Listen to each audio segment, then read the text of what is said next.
I thought today we would make breadcrumbs. Now the reason we're making breadcrumbs is because this is a great idea for making like a big dinner party, or if you're having a lot of friends over, you want to have enough breadcrumbs, or if you're having a breadcrumb meal.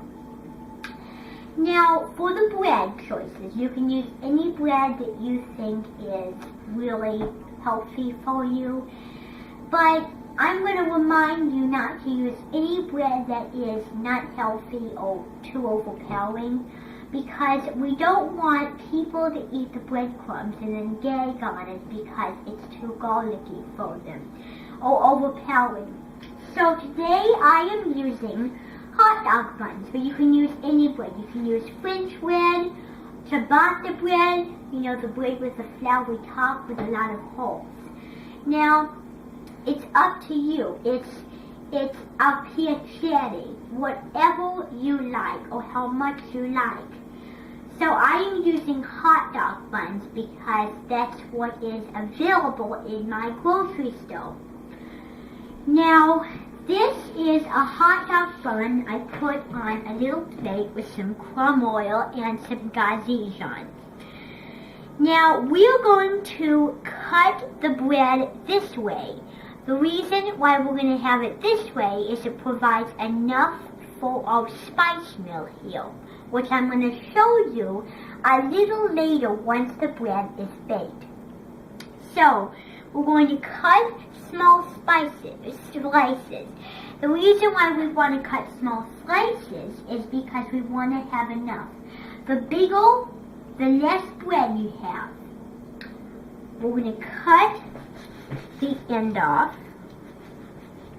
And like every bread, it's not going to be perfect, but no matter how you cut it, the breadcrumbs will still be the same way. So this is not perfect cutting.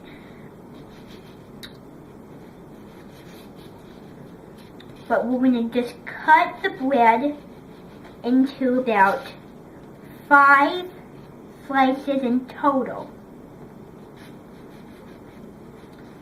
So, just cut them, and then here is your bread all done. Then, I also have some bread slices. These are a lot more neat that we did earlier.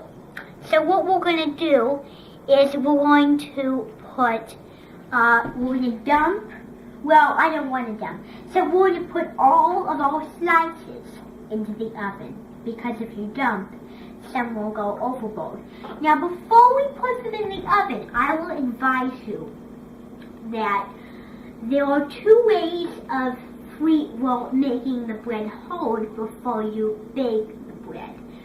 First of all, you can either freeze them, which I just did with the bread, I forgot to mention, out of my spatula freezer, or you can bake them. I think cooking them or sauteing them would make it soft.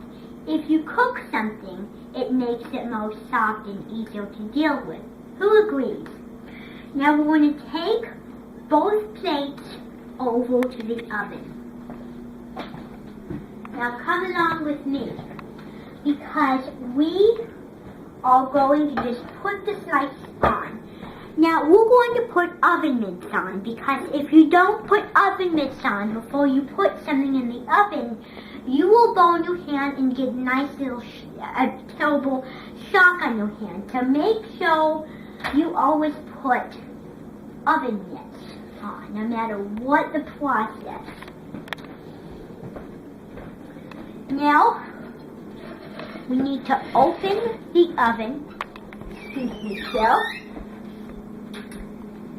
and I'm going to take my oven mitts off, and now we're going to press bake. So we'll just bake. There. The oven must be turned on.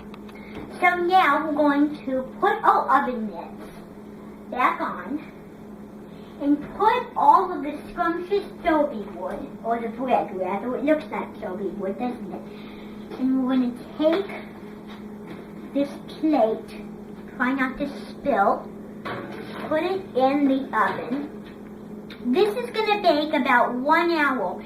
If you're doing any sort of bread, you need to know when it's baked because you don't want it to be underdone or overdone. And I'm not a big hot dog person. But believe me, it will look so much different than it is going to right now. I'm trying to hold this. When I was in 5th grade, I was doing coffee shops, and those coffees were really hot. Now we're going to shut the oven and let them cook for about 1 hour. After they're cooked, I'm going to show you the spice mill.